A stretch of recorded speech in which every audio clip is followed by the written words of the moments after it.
Hey everyone, Nigel and Luke here, and welcome to Crime Zone.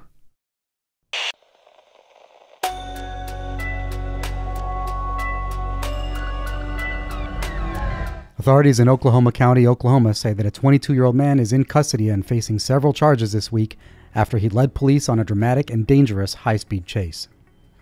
According to reports, the incident began sometime around 4 p.m. on January 5th when police in Pottawatomie County released a be-on-the-lookout alert for a reckless driver in a red Dodge Durango SUV. The suspect, later identified as 22-year-old Hunter Berry, was spotted a short time later in Oklahoma County, by which time it had also been learned that the SUV he was driving was stolen. That's when officers from Oklahoma City and Oklahoma County began a chase. Police first followed Berry as he fled the parking lot of a business and headed towards a nearby residence. Once there, the 22-year-old allegedly exited the SUV and ran over to a truck that was parked there in an attempt to steal the homeowner's vehicle. Though he wasn't able to get the truck started in time, Berry was reportedly able to steal a handgun from inside before police caught him.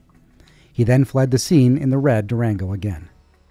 Once on the road for a second time, Berry escalated his attempts to escape from police. He drove the wrong way down roads and highways at speeds of over 100 miles an hour, threw items from inside the SUV out the window at patrol cars, and even allegedly shot at pursuing officers with the stolen handgun. Authorities, meanwhile, repeatedly tried carrying out PIT maneuvers to get Berry to stop. However, these attempts were unsuccessful. The chase finally came to an end in the city of Harrah after police cut him off on the road. In a last-ditch effort to escape, Berry reportedly tried to drive through a wooded area and ended up smashing into a tree, immobilizing the SUV. Even after this, the 22-year-old allegedly refused to come quietly, though, and less lethal devices had to be used before officers were able to get him into handcuffs. Berry is now facing several charges related to the incident, including endangering others while eluding a police officer, possession of a firearm by a convicted felon, unauthorized use of a vehicle, use of firearm while committing a felony, and shooting with intent to kill.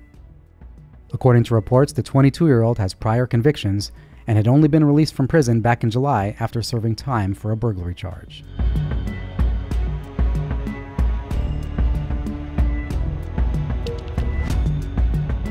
A U.S. military veteran is being applauded for his quick and courageous actions this week after he took down a dangerous man who was allegedly threatening people with a knife. According to reports, the incident took place sometime on the afternoon of January 4th at a Walmart store in the city of Columbia. It began when the suspect, an unidentified man in a red hoodie, pulled out a knife in the store's self-checkout area. He then allegedly proceeded to brandish the weapon at several employees, demanding that they hand over $20.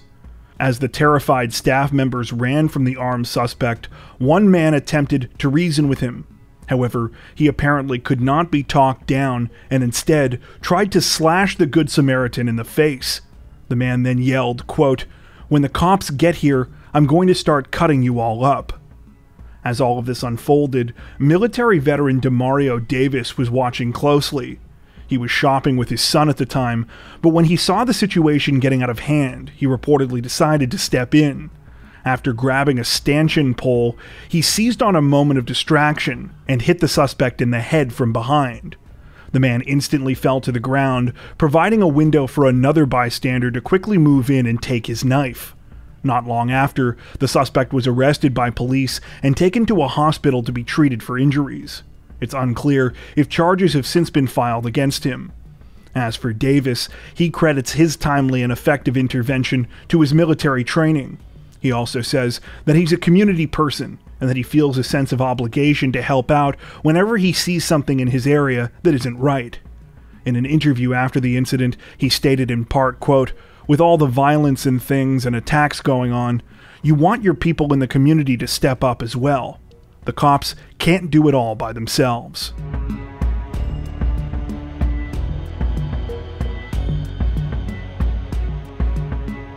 Authorities in Albuquerque, New Mexico say that a shooting investigation took a bizarre turn this week when police followed a trail of evidence expecting to find a victim and instead came face to face with a baby tiger. According to reports, the incident began at around 2:15 p.m. on January 10th when police were notified about a shooting outside of an Allsup's convenience store near Indiana Street and Zuni Road. When officers arrived at the scene, they found one person suffering from a gunshot wound to the leg. However, it appeared that they had been struck by a stray bullet and weren't the shooter's intended victim. While investigating, more gunshots were heard coming from a mobile home nearby. As police ran towards the sounds, they found the shooter, a man later identified as Kevin Gerardo Mercado. Mercado was armed with a handgun equipped with an extended magazine. After Mercado was arrested, officers noticed there was a trail of blood leading from where they were towards a trailer in the area. They followed this trail expecting it to lead to Mercado's victim. However, when they went inside the dwelling, there was no one inside. What police did find, though, was a small dog crate with a Bengal tiger cub inside. The animal was unharmed and was turned over to the ABQ Biopark for the foreseeable future. Strangely enough, police had actually been looking for a tiger cub. However, this was not the one they were looking for. The other tiger cub was tied to an investigation from August of 2022, which also ended strangely. In that case, police had received a tip that someone was illegally keeping a tiger at a residence. When officers raided the residence, they found drugs, guns, and a 3-foot alligator, but no tiger. As for this week's bizarre case, police say it is still under investigation. At the current time, it appears that they are still looking for the person that Mercado allegedly shot that managed to escape from the scene.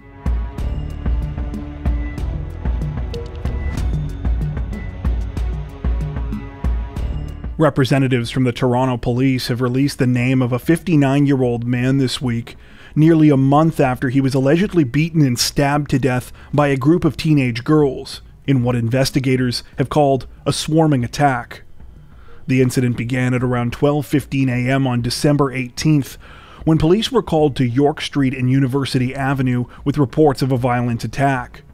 They arrived to find a 59-year-old homeless man who had been beaten and stabbed in the middle of the street. The man was rushed to a local hospital, but sadly died from his injuries. Thanks to an announcement this week from investigators, we now know that this man's name was Ken Lee. While little is apparently known about Ken's life, including how he came to be homeless, authorities say that he was originally from Hong Kong and was working on getting back on his feet. Those that knew Ken say that he was generous, friendly, and kind-hearted.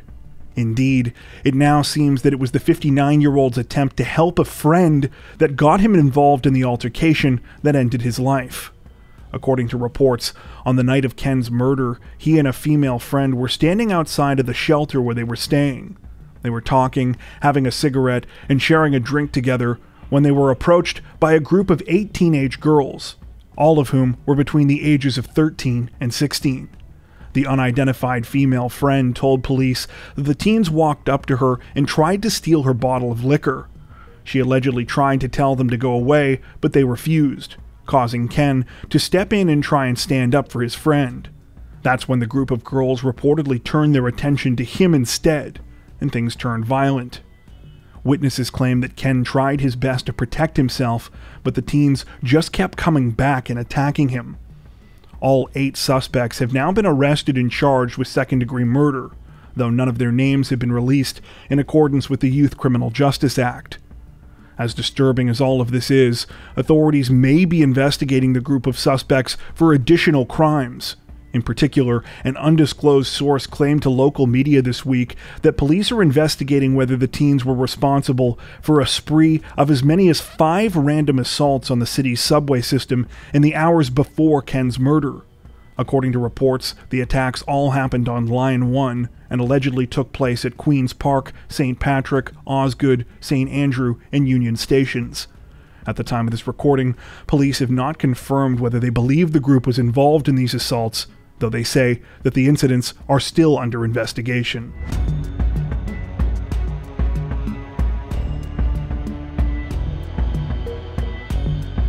Representatives from Louisiana's Tangipahoa Parish Sheriff's Office say that a 51-year-old man's alleged crime spree came to a deadly end this week when he was killed by one of his victims during a terrifying home invasion. Police were alerted to the home invasion at around 5 a.m. on January 8th when they were called to a residence on Klein Road in the city of Hammond. When officers arrived at the scene, they found 51-year-old Robert Reams, who was suffering from a fatal gunshot wound. Reams was pronounced dead at the scene.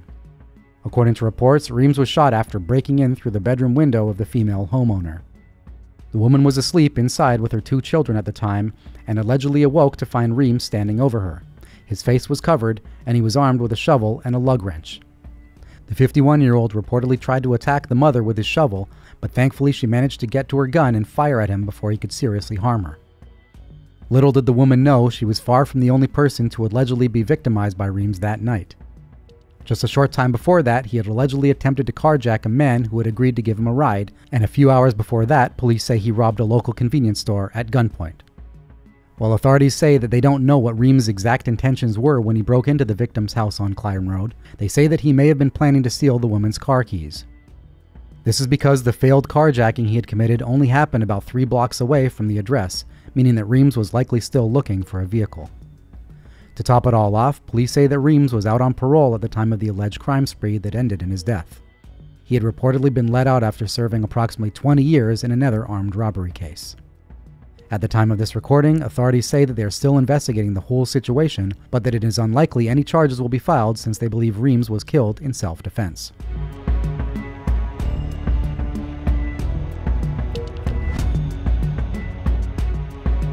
Authorities in Gilmer County, Georgia say that an unlucky 39-year-old suspect is in custody this week after he found himself outgunned by several bystanders at the scene of an attempted robbery.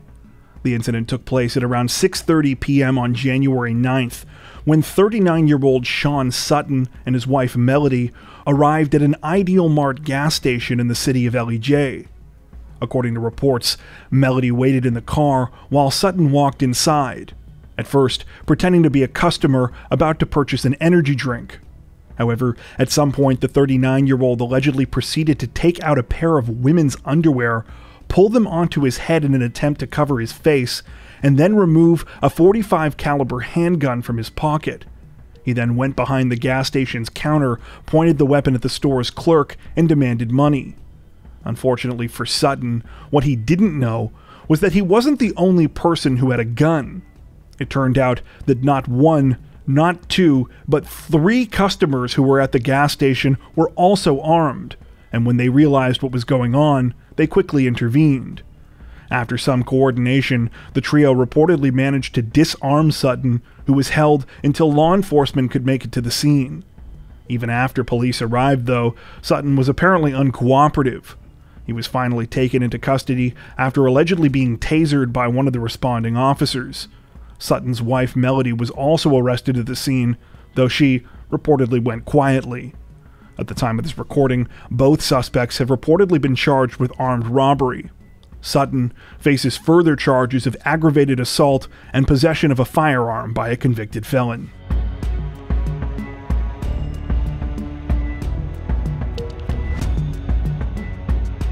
Authorities in Caddo County, Oklahoma released a concerning update in the disappearance of a 4-year-old girl this week, announcing that both of the missing child's caretakers had been arrested in connection with the case. According to reports, the incident began at around 2 p.m. on January 10th when police in the town of Cyril received a call from a worried postal worker. The mail carrier had found a 5-year-old girl wandering alone outside on West Nebraska Avenue. When authorities began investigating the situation, they discovered that the 5-year-old was being legally cared for by a couple who lived nearby, 31-year-old Ellijay and 36-year-old Ivan Adams. However, things quickly took a chilling turn. The husband and wife were also supposed to be looking after the 5-year-old's younger sister as well, 4-year-old Athena Brownfield. Disturbingly, though, Athena could not be found. After Athena was reported missing, a large search effort was quickly organized. Concerningly, it's now said that she may have been missing for several days before her sister was found wandering around alone outside. Just 2 days into the investigation, police announced that they had arrested Ellijay Adams on 2 counts of child neglect. A day later, Ivan Adams was arrested in Arizona on charges of first-degree murder and child neglect. He is currently awaiting extradition back to Oklahoma. At the time of this recording, it's unclear what evidence police have uncovered against Ivan particularly.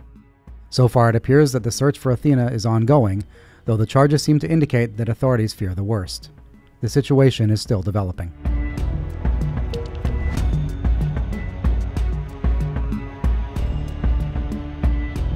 The case of a 39-year-old missing Massachusetts woman has taken a disturbing turn this week after authorities announced that her husband had been arrested for misleading investigators.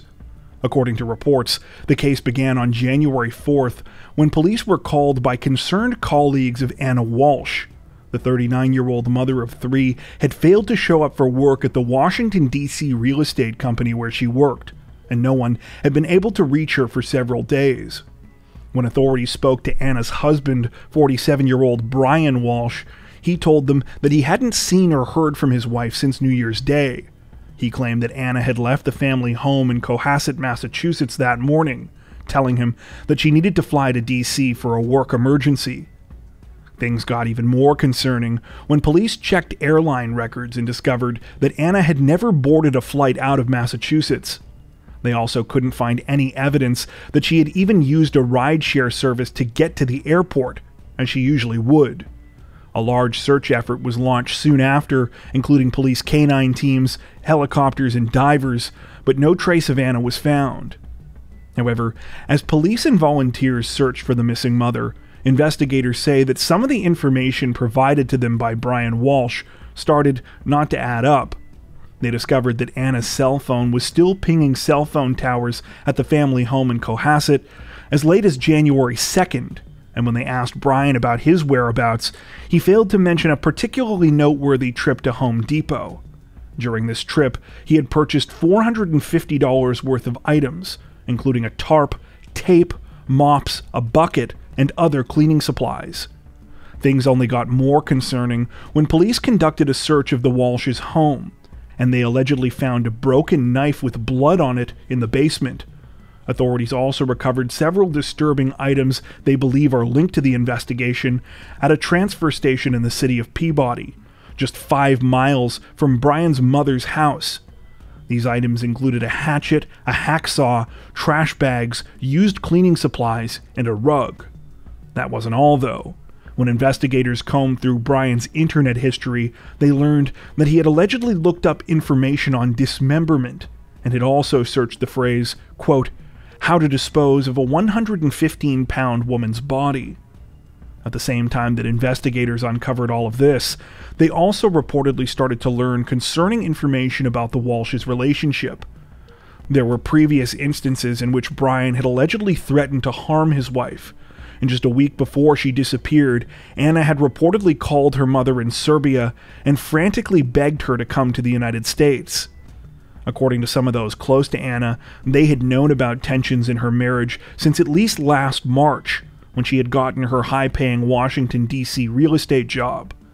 Since the position was located far away from where they lived in Massachusetts, Anna had purchased a home in the city and had been living far away from her husband and their 3 kids during the week. Placing further strain on the couple's relationship was Brian's ongoing legal troubles. He is currently awaiting sentencing for a 2018 fraud case in which he was convicted of selling 2 forged Andy Warhol paintings for $80,000. Reports allege that in part, Brian committed the crime to keep up an unsustainable lifestyle which he had grown accustomed to.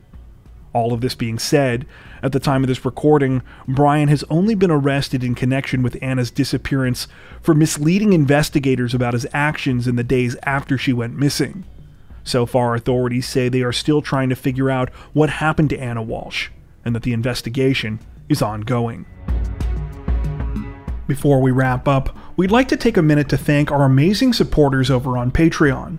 As many of you are aware, our situation on YouTube always seems to be a bit uncertain, but our patrons help to ensure that we can continue to make content like this long term without having to worry as much about what surprises might be thrown our way.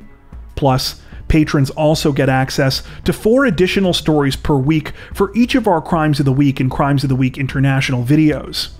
If you'd like to help support the channel directly, head over to patreon.com/crimezone to join. You can also find that link in the description below. As always, thank you so much for watching, and take care.